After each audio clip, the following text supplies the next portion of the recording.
This year on Artfight, I went absolutely crazy and ended up doing about 66 attacks, some of those being mass attacks up to about, I think the most I did was 12 characters in one mass attack, and I did multiple of those. My statistic for my all-around Artfight profile is 79.73, but my statistic for Team Tragedy this year was 76.74. I got to have so much fun and experiment this year, and I just wanted to share what I did, why it was so enjoyable for me, and at the end of the video I'll share some tips that I think personally helped me with my Artfight this year. So the biggest thing for this year was that I got to do a shit ton of Homestuck OCs. I got into Homestuck about, I'd say 7 or 8 months ago, and you might see me being very annoying about it because it has basically taken over my life in the best way possible. I love it very, very much. And with attacking a bunch of Homestuck OCs, I felt a little more like I was actually in the community, and so that just really made me feel good. Speaking of that, a lot of the mass attacks I mentioned previously, the ones with like 10 plus characters, those were all my grub attacks. Grubs are baby trolls in Homestuck, and so I would find people with troll OCs, and I would check their permissions to see whether or not if changing the characters' ages were okay. And then I would make little scenes with backgrounds with all the grubs interacting with each other.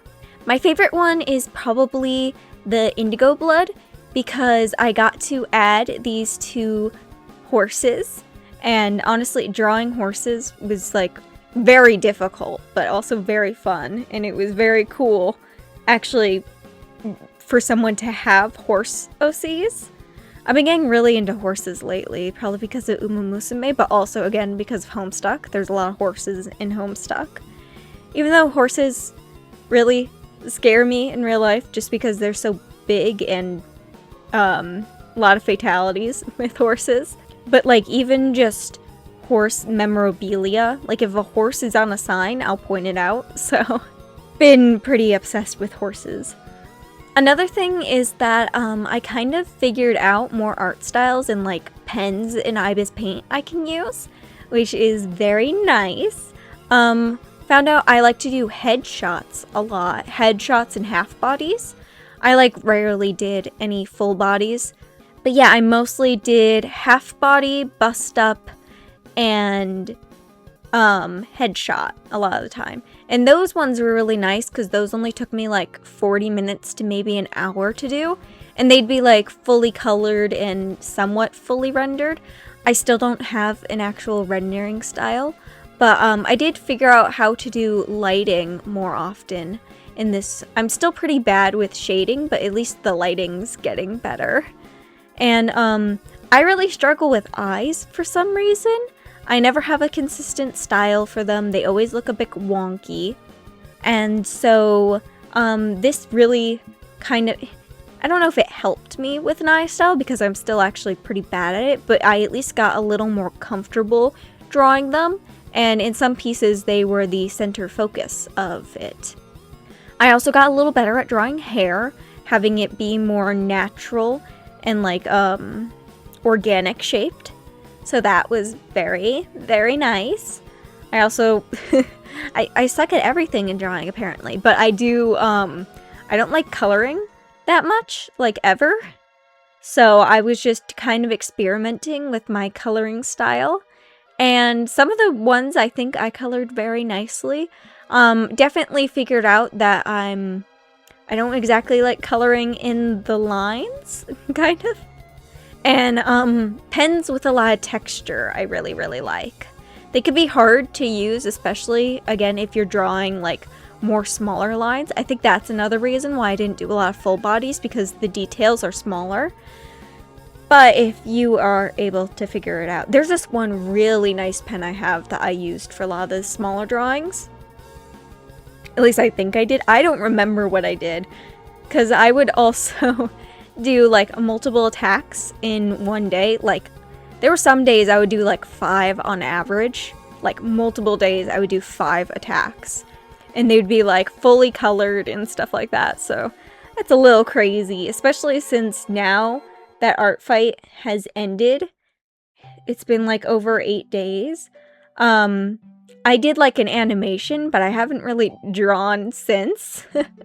So I have to get back into the mojo. So I definitely have to get back into the mojo of doing a bunch of art every day. Especially because I have commissions open, and this is kind of the only work I can do. But yeah, I feel like I suck at explaining why I had so much fun, but it was really the community, and especially because of Homestuck, that I just felt so excited. I felt like I was a part of something and like contributing something. It definitely felt more like a community event rather than the other 2 times. The other 2 times it still did feel, but this one was like especially. And I just had so much fun seeing other people's OCs and being able to draw them and like give them the art. It also probably helped that this year I was attacked a lot. Let me see if I can... Okay, it doesn't... I don't... Okay, so in total, I have 30 defenses right now. That is accumulative... What? That's over 3 years. In 3 years of doing Artfight, I have gotten 30 defenses, and the total amount of attacks I have, I believe, is 118. From this year alone, I believe I got over 20, because before, I think that my defenses were 9 to 12 defenses. So I got a lot this year, which was very exciting. And I had more OCs listed this time, and I also had my own Troll Sona listed this time, and so that was very, very cool. Another part that I really, really liked is that sometimes I would attack someone with like kind of a hyper-focused like subject in mind, I guess. Like the grub attacks, for example. I had other ones besides the mass attacks, but especially the mass attacks. If someone were to revenge art me, some of them actually drew my OCs and my Troll Sona as grubs, and that was very, very exciting. I guess it's just the proof that people saw your art and acknowledged what you did and liked it, and then gave you that back in return. That was very not only motivating but just very exciting and lovely. Mostly because I feel like it's pretty hard to explain. I'll get better at explaining stuff one day, maybe. But now I'm probably gonna go on to the tips that I think personally probably helped me this year in Artfight. 1. Mass attacks. I think that mass attacks are like... I've always loved mass attacks, but I've always done like a scene with multiple characters, and while I do very much encourage that, because you get a lot of characters done at once, you end up getting a really big number with points. A lot of the times I end up drawing a background, and that will get you extra points rather than what I usually do, which is just like blank or like a gradient. But also, especially if you just want to get a lot of characters knocked out at once, like you have a bunch of tabs open and you really want to draw all these characters, but like if you draw them individually, it's going to take like a couple days. If you just want to get them all knocked out at once, you can still have them in unique poses, but putting them all on the same canvas like this, I think is a really, really good way to just kind of keep it more condensed. Like your brain isn't going all the way over, and it doesn't feel like you're getting too burnt out because you're making like 9 different art pieces. Instead, you're technically only making one, but it's with 9 characters, and every one of them is unique. So that was my first time doing some of those, because I've seen a lot of people doing those, especially in the last week or so of Artfight. That's typically when people do it, and that is what I did this year too. But I think that could just be a good practice to do all around if you're just like really excited, or you have like another idea that you want to do or something like that, or you're feeling burnt out. Another thing with burnout, even though I wasn't the best example of it this year because I was running on pure adrenaline, I still did take breaks. Granted, they would be like 1 or 2 days, but they would be breaks of not drawing. So you don't have to take like really long breaks unless you need to, but definitely set yourself a goal of what you want to draw, and then once you're done with that, give yourself a break, because that'll help you get rested. And even on those rest days, I was really annoyed because, well, not super annoyed. If I was actually really annoyed, I would have just ended up drawing. But I was just like, I kind of want to draw, but then like my body was like, no, I don't want to draw. So I ended up not drawing and listening to my body, and that was best case scenario, because then a couple days or like a day later, or even later that night, my body would want to do it, and then I'd get like a bunch of work done and stuff like that, and you know, the happy endorphins or whatever. Another one is, don't really feel too much of a need to make every single piece unique. It's gonna be unique no matter what, because it's a different art piece. I think I'm just saying, don't hyper fixate on like having to make it uber unique.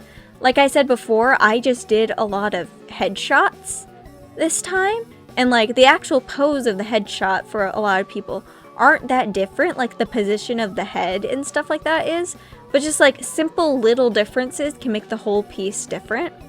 Like a lot of the time, my burnout, or like times when I felt discouraged, was because I was like, oh, I don't know what to put this character in a pose for. It's like, sometimes it doesn't really need that unique of a pose. They could just be standing there or floating, or you can have a prop, and that'll add all the difference that you really need. Sorry, my jaw is stiff. But yeah, once I kind of slightly, not gave up with the poses, because I used poses for like every single one except for the grubs.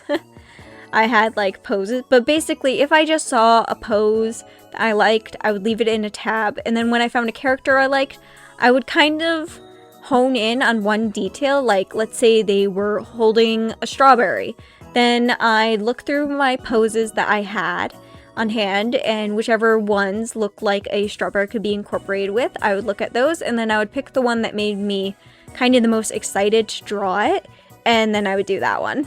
And that's also another little, another thing. Definitely pick characters that, like, intrigue you, or that you think that you could do something unique with. I think, for instance, this character, their story was something along the lines that the boy in this is actually not real. He's a drawing. Somewhat like a drawing come to life, but also kind of imaginary. And I had this picture of Kiefer that I really liked in one of my tabs. And so when the concept of this boy being a drawing came up, I thought, oh, I can do that Kiefer picture, but with these two characters. And that's what I did. And last but not least, like I mentioned a lot in this video, I would say definitely find niches that you're like really, really into. Like Homestuck, obviously for me, but also like something you wouldn't think of, like horses.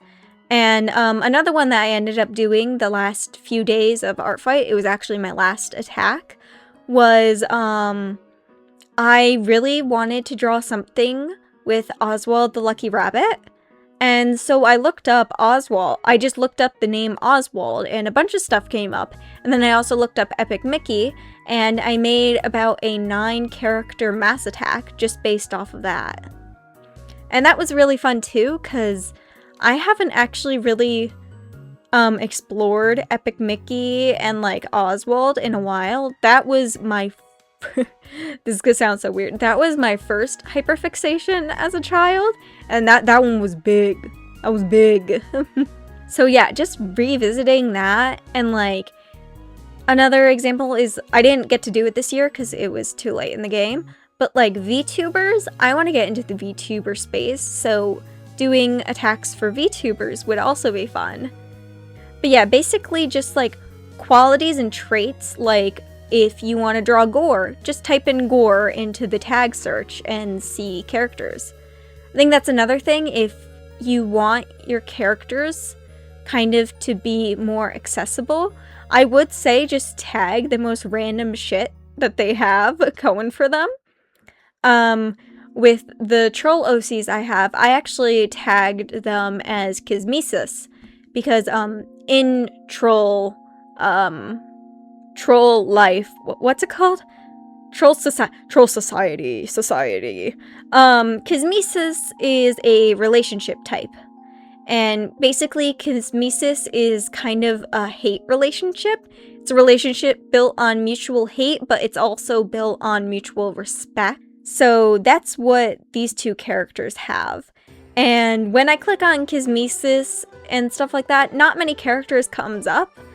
But I would say if there were more characters that came up, I would 100% like probably would have attacked them.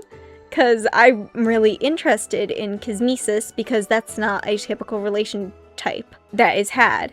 Another thing that I would search up a lot is like Yumi ship and stuff like that. So just having somewhat hyper-specific tags also definitely help. Even if there's no other people using that tag, I still will sometimes, because I'm like, I can't be the only one who's interested in this. There's got to be other people. And, you know, obviously from hyper-specific tags that I type in, like Kismesis and, oh, I'll never remember the fourth troll relationship quadrant. It looks like autism. Ostispice or something like that. I searched up that, and that's how I found these characters. But again, there weren't a lot of them there. So that's my last bit of advice. I don't know if any of this will help people, but also I lied. That is my last bit of advice. Another thing I wanted to just say is I wouldn't necessarily take this too seriously. Like, of course, put in effort if you want to put in effort, but like, you don't gotta, I guess. Like, my page is like a little lazy and sloppy, but like, I don't know. I don't want to put too much into it because it's just like a game. I don't know how to explain it in a way that doesn't seem like I'm diminishing people who really, really enjoy this. Or like who really enjoy putting their all into something. But I have also noticed that's kind of how sometimes you get burnt out, because then you feel like you need to do this and you need to do that. I think making your references and stuff like that.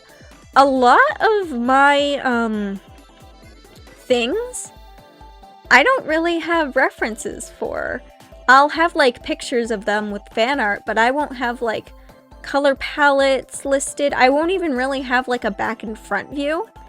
And a lot of the things that I attack, I don't, like, yeah, the references are nice sometimes, but like, I can also kind of figure out roughly what a character looks like, even if they don't have like a specific reference sheet.